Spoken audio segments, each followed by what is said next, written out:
বাংলাদেশে হিন্দু নির্যাতন প্রতিবাদে মিছিল নন্দীগ্রামে। বাংলাদেশে হিন্দুদের ওপর নির্যাতন এবং নন্দীগ্রামে বিজেপির নেতা কর্মীদের মিথ্যে মামলায় ফাঁসানোর প্রতিবাদে নন্দীগ্রামে বৃহস্পতিবার সনাতনীদের প্রতিবাদ মিছিল থেকে রাজ্য সরকারকে তীব্র আক্রমণ করলেন রাজ্য বিধানসভার বিরোধী দলনেতা শুভেন্দু অধিকারী।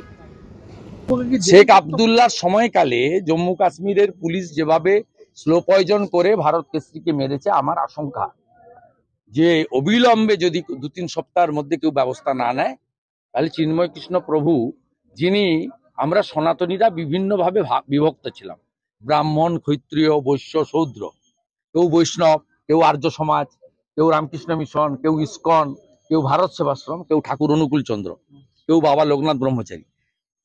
উনি যেটা করেছিলেন সব সনাতনীদের এক করেছিলেন। সনাতনীদের যত ভাগ ছিল সবাইকে ঐক্যবদ্ধ করেছিলেন। এটা ওদের কাছে খুব অ্যালার্মিং ছিল। তাই উনাকে আটকে রেখে প্রায় 2 কোটি সনাতনী, তাদের উপর দমন পীড়ন, ধর্ম পরিবর্তন করতে বাধ্য করা, ভারতে চলে যেতে বাধ্য করা, এই কাজগুলো করে হিন্দুদের মুছে ফেলতে চায়। এ লড়াই বাঁচার লড়াই নয়, এ লড়াই বাংলাদেশ এবং এপারের পশ্চিমবঙ্গের হিন্দুদের অস্তিত্ব রক্ষার লড়াই। রাজ্যের শাসক চাপ সৃষ্টি করা রাজ্য সরকারের পক্ষে সম্ভব নয়। কেন্দ্রীয় সরকারের কোনো সদর্থক ভূমিকা তারা দেখতে পাচ্ছেন যে কেন্দ্রীয় সরকার তাহলে কি করছে? কেন্দ্রীয় সরকার কি করছে?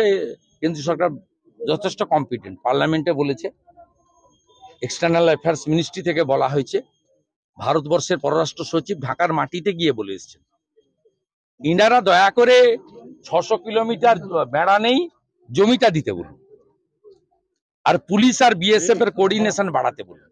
17টা চৌকির জন্য জমি চেয়েছে, দিতে বলুন। 11টা বিএসএফ ক্যাম্পের জন্য জমি চেয়েছে, দিতে বলুন। 23 সালে 1500 ধরে দিয়েছিল বাংলাদেশিকে, 1400কে জামিন দিয়ে দিয়েছে। এবছর প্রায় 1000 ধরে দিয়েছে বিএসএফ, 900 জনকে জামিন দিয়ে দিয়েছে। এই কাজটা করতে বলুন। জ্ঞান না দিয়ে 600 কিলোমিটার যে জমি, সে জমিটা হ্যান্ডওভার করতে বলুন না। 17টা চৌকির জমি দিতে বলুন, 11টা বিএসএফ এর রেসিডেন্সিয়াল ক্যাম্পের জমি দিতে বলুন। এই কাজগুলো করতে বলুন।